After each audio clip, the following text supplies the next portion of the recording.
All right, so it's like 8 o'clock in the morning. I didn't sleep all that great last night. A bit stressed out. I'm on an 80-foot boat. I've really never been on board before.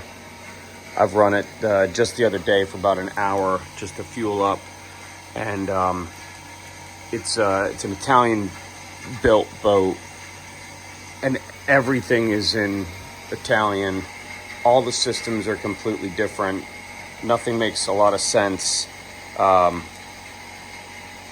the outlets are 230, so I'm having a hard time even getting my spot devices, my VHF radios, all my backup stuff even hooked up to a power source to run the trip. We're heading to Hilton Head today, so for the golf tournament. The engines seem like they're running pretty well, although I only have like half the gauges on the bridge, so I don't really know what's going on. So we're gonna have to do a lot of engine checks today. Going through the boat now. When I was on board the other day, the ray cores were completely black. I mean, they weren't doing anything. There was actually algae and stuff on top of the filters. So I'm a little concerned about that. I took on 650 gallons of fuel. It's down again. I've marked where it was. So I'm hoping we're going to have enough fuel to... We should. I mean, for the love of God, 650 gallons. We'll see. So there's 2 tanks, one here and one there. I guess we'll just have to watch it. So anyway, I'm going to do my walk around, make sure all the windows and portholes are dogged down, check my engines, my fluids, try and fire everything up. I've already got that. I'm got my logbook out. I'm trying to find any information on this boat. What's the tonnage? What's the length? Like, what's its IMO number or official number or Coast Guard documentation? We've got to get safety gear ready, get all that checked. I got a mate coming down. He's got to know all that stuff. So lots to do before we pull out for 11 o'clock today. There's going to be clients and people on board, so I don't know if I'm going to be able to do a lot of videotapings, but I can do, engine room, 2 generators. I have no idea where the hell the ray cores are for the generators. No idea. Could be anywhere. We've looked for them. I can't find them. Maybe they run off the mains. I don't know. To figure that out. So crew quarters, crew access. Up the stairs there. I don't think that door works. So we've got to gain access from the swim platform, which is not ideal when we're underway. So it's a pretty big crew. Nice size head and shower. Got some life jackets in there. Another one right there. I had them go out and buy some more life jackets. We're supposed to be doing a cruise on Friday with like 40 people on board. So crew area. Little galley. Dinette. This is come off the hinges. That's good. That's good. We'll just hold on a second. Put that aside for now. We'll fix that later. So, but I go through and check, make sure, see, that one's loose. Of course, it doesn't tighten either. So make sure that these are dogged down. So that's good. So you got all these little European connections. I don't know if they work. And I don't want to be hooking up my expensive electronic devices to them until I actually know if they work or not, because everything's 230 on this boat, not 110.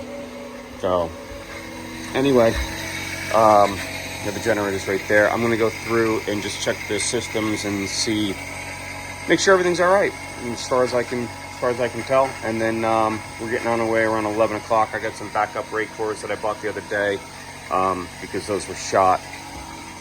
And if you notice, I'll give you a little inside tip here. So this is a ray core, this and this. This is for one engine, that's for the other engine. What they were doing was running 2 30s micron filters, and they were running both at the same time. There's a bunch of different schools of thought to this. If you guys want it run differently, let me know in the comments. Complain about it. Let me know what you think. But I run one at a time. That way, if this one clogs, I can just switch over and run this one, and then I can service this one. A lot of people will run a 30, a 10, and then you've got your mains on your engines, which is like a 2 or something like that. So you step down on it. That's acceptable if you're running both, but to run 2 30s at the same time, you're just following up two filters at the same time. Now you've got to stop, shut the engines down, then do your service. God knows you'll probably be out at sea. So this is just a little bit safer because I can switch from one to the other without having to stop the boat or skipping a beat and then service that rate core and then be using this fresh, clean rate core here. So that's the way I've reset this up. So hopefully we'll be able to get to Hilton Head with that. All right, so we're coming up on Young's Island. Make that little chicane turn right there. Got Hayden on board with me. Sorry. Hayden, what's going on? Driving this sweet boat. What's wrong? Everything. As usual, I can't get a boat that's not broken. So even on this 80-foot yacht here, our starboard engine is basically getting locked out, so I can't go over 1100 RPM. So we're gonna have to limp this thing down at like 9 to 10 knots. So at Young's Island, you got about another 5 hours to go on essentially just one engine, which is great. So I'll check in with you a little later. You having fun? I'm having fun. Yeah, Hayden's learning a lot about yachts. All right, well, we'll see you in a little bit. Okay, I got to do an engine check and check for fuel. So I'm gonna bring you guys in the engine with me. I'm gonna put these on. I got the engine fixed, so we're running around 1700 RPM right now. So I gotta check fuel burn, and I'll show you what I did to fix it.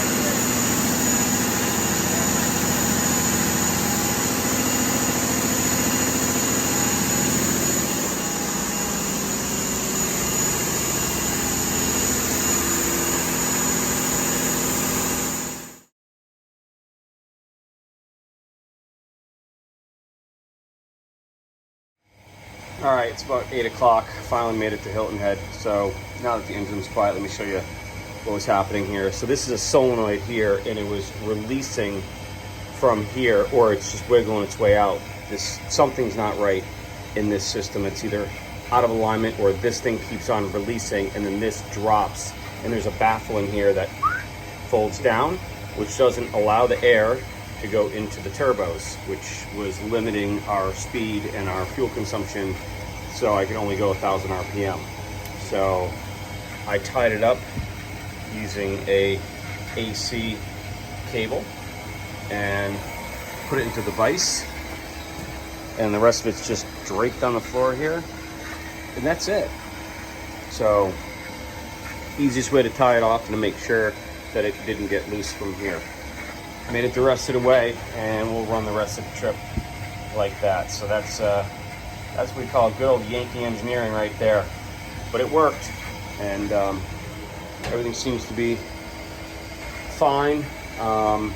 For fuel consumption, we started off right about there. We ended right about there. So maybe 8 inches worth of fuel. So we probably have enough to get home, maybe. So that's it. I'm gonna go, I was gonna say, I'm gonna go, look, and you can see all the carbon blowing out here. So that's an indication of why I'm getting all kinds of smoke and everything out of the back of this engine. So guessing it's a turbo issue, probably over on this side right here, which I kind of thought with the smoke coming out of the back. So I'm guessing there's something wrong with this turbo. It's not spooling up properly. So another thing resolved. So we'll get that on the list and get that solved, and we should be good to go. I'm tired. I'm gonna have McDonald's now instead of a nice sit-down meal. I'm tired. Gonna do this again Wednesday. Thanks for watching.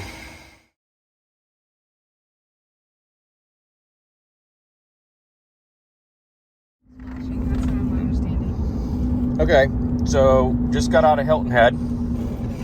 Alexis just picked me up. Hi. Alexis' daughter in the back. Say hi. I was promised a nice meal and a nice glass of wine. Heath, this is not a nice meal and a nice glass of wine. In fact, my Sprite is flat and it's not even carbonated or sugared up properly. The fries are mediocre and this is cold. And they locked us out. They did. They did lock us out. They 100% did. Today sucks.